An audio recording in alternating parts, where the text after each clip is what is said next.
በስመ አብ በወልድ ወመንፈስ ቅዱስ አሐዱ አምላክ አሜን።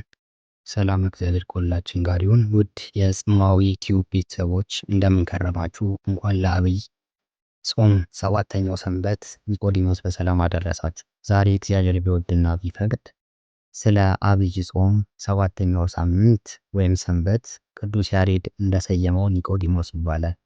ስለዚህ በዛሬው ቪዲዮአችን ኒቆዲሞስ ማን ነው? ታሪኩስ ምን ይመስላል? የሚለውን ነገር አጠር አድርገን ለማየት እንሞክራለን። ሁላችሁም ከኛ ጋር በመሆን ቪዲዮውን እስከ መጨረሻው በማየት የወዳጅ ዘመድ እንዲያጋሩ እንዲሁም ሰብስክራይብ በማድረግ ቤተሰብ እንዲሆኑ ስንጠይቅበት ታላቅ አክብሮት ነው።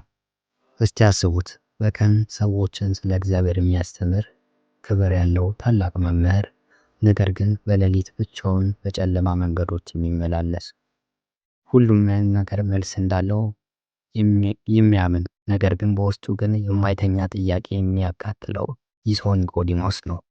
በስውር ወደ ኢየሱስ የመጣ ነገር ግን አዲስ መንገድን ያገኘ። ታሪኩ እርሱ ብቻ አይደለም የኛም ነው እንጂ ኒቆዲሞስ በቀላል የሚጠይቅ ሰው አልነበረም። እውነትን ለመፈለግ ያለው ሁሉ ለመጠየቅ የደፈረ ሰው ነበር እና ያ ሌሊት የሰማው ነገር ሕይወቱን ብቻ አልቀየረም፣ ሰው በመንፈስ እንዴት እንደሚለወጥ የሚያሳይ ታላቅ ምስጢር ነበረ። ያ በስውር ያደረገውን ተገናኝቶ ምን አስከተለ? ለምን እንደዚህ ያለ ታላቅ ሰው በጨለማ መፈለግን መረጠ? ይህ ታሪክ ልቦን ይነካል እና በመጨረሻ ከእርሱ ምን እንደምንማር እንነግራችኋለን። ከኛ ጋር ቆዩ። ከኢየሩሳሌም ሰማይ ስር ኮከቦች በግልጽ ሲያበሩ አንድ ሰው ከቤቱ ይወጣ ነበር። ከብርዱ የተነሳ መጎናጸፊያውን በራሱ ላይ ጠቅልሏል። እርሱ ወንጀለኛ አልነበረም፣ ድሃም አልነበረም። እርሱ ከእስራኤል የተከበረ መሪ ነበር እንጂ ኒቆዲሞስ። ነገር ግን ያ ሌሊት ያሰበው ነገር አስጨንቆታል።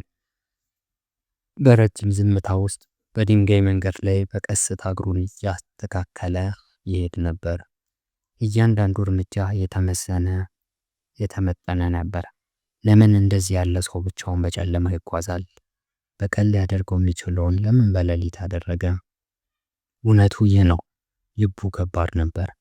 ዓመታት ሙሉ ሕግን ያስተማረ፣ መጽሐፍትን ጠንቅቆ ያወቀ፣ ሰዎችን ወደ እግዚአብሔር መንገድ የመራ፣ ነገር ግን በውስጡ አንድ ነገር እንደሚጎድል ይሰማው የነበረ ያ ሰው ኒቆዲሞስ መንፈሳዊ ጥማት ነበረበት። ስርዓት ሊሞላው የማይችል ፍጹም መንፈሳዊ ጥማት። ስለ ናዝሬቱ ኢየሱስ ሰምቶ ነበር። በስልጣን የሚናገር ተአምራትን የሚያደርግ ግን የተማረውን ሁሉ የሚጠይቅ መምህር እና በመጨረሻ ሊፈልገው ወሰነ። ነገር ግን በግልጽ አይደለም፣ በስውር ነው እንጂ። ነፋስ በመሠዊያው ሽታ እየያዘ ሲነፍስ ኒቆዲሞስ ቆመ። ጥልቅ እስትንፋስ አወጣ። ዓይኖቹ የብዙ ዓመት እውቀትን አሳዩ። ነገር ግን እረፍት የሌለበት ልብም በውስጡ ይታይ ነበር። እርሱ ፈሪሳዊ ነበር፣ ከሕዝቡ ከፍተኛ ምክር ቤት አባል። ቃሉ ክብደት ነበረው፣ ሐሳቡ ሕይወት ይቀይር ነበር። በቀን ሰዎች መምህር መምህር ብለው ይጠሩት ነበር። ነገር ግን በውስጡ እንዲህ ይል ነበር፣ እኔ እውነት እግዚአብሔርን አውቀዋለሁ ወይስ ስለ እርሱ ብቻ አውቃለሁ? እውቀት ነበረው፣ ነገር ግን ሕይወት አልነበረውም። ልቡ እውነተኛ ነገርን ይፈልግ ነበር እና በመጨረሻ ኢየሱስን አገኘው። መምህር፣ ከእግዚአብሔር መጥታ እንደሆነ እናውቃለን አለ። ነገር ግን ኢየሱስ በቀጥታ መለሰ፣ ሰው እንደገና ካልተወለደ የእግዚአብሔርን መንግሥት ማየት አይችልም። ይህ ቃል ሁሉን ነገር አፈረሰ። ስርዓት አልተናገረም፣ እውቀትም አልተናገረም፣ አዲስ ሕይወት ነው ያለው። ኒቆዲሞስ ተደነቀ።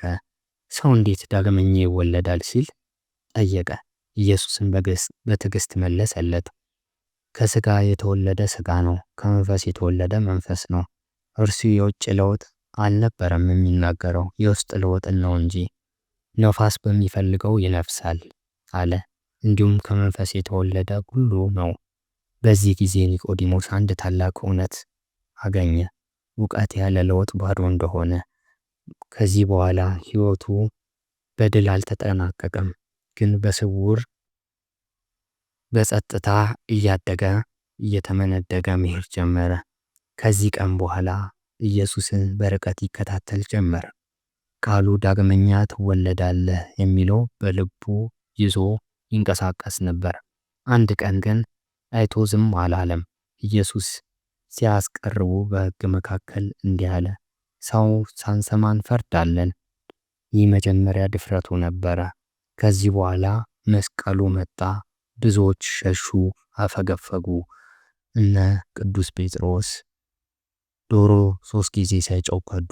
ነገር ግን ኒቆዲሞስ ቀረበ፣ ከጨለማ ወጥቶ በብርሃን ቆመ። የኢየሱስን ሥጋ በክብር አከበረ። ያ የስውር ፈላጊ የታላቅ እምነት ምስክር ሆነ። ከኒቆዲሞስ ምን እንማራለን? እውነትን ለመፈለግ ዘመን አይዘጋም። እውነተኛ ለውጥ በጊዜ ይደጋገማል። እግዚአብሔር ልብ የሚፈልግ ሁሉ ይቀበላል። ኒቆዲሞስ እኛን ይወክላል። ከሥርዓት በላይ እውነትን የምንፈልግ፣ ከእውቀት በላይ ግንኙነትን የምንፈልግ እና ዛሬ ጥያቄው ይህ ነው። ዳግመኛ ልትወለዱ ዝግጁ ናችሁ ወይ? ይህ ታሪክ ልቦውን ከነካ ለሌሎች አካፍሉት። እርስዎን በጣም የነካው ክፍል ምን ነበር? አስተያየቶን ይስጡ። ተጨማሪ መንፈሳዊ ታሪኮችን ለማግኘት ጽማዊ ቲዩብን ሰብስክራይብ በማድረግ ቤተሰብ ይሁኑ። እናስታውሱ፣ ዳግመኛ መወለድ ንግግር ብቻ አይደለም፣ ሕይወት ነው። እግዚአብሔር ፍለጋችንን ሁሉ ይባርክልን። ሰላም እግዚአብሔር ከሁላችን ጋር ይሁን። ሰላም ቆዩን።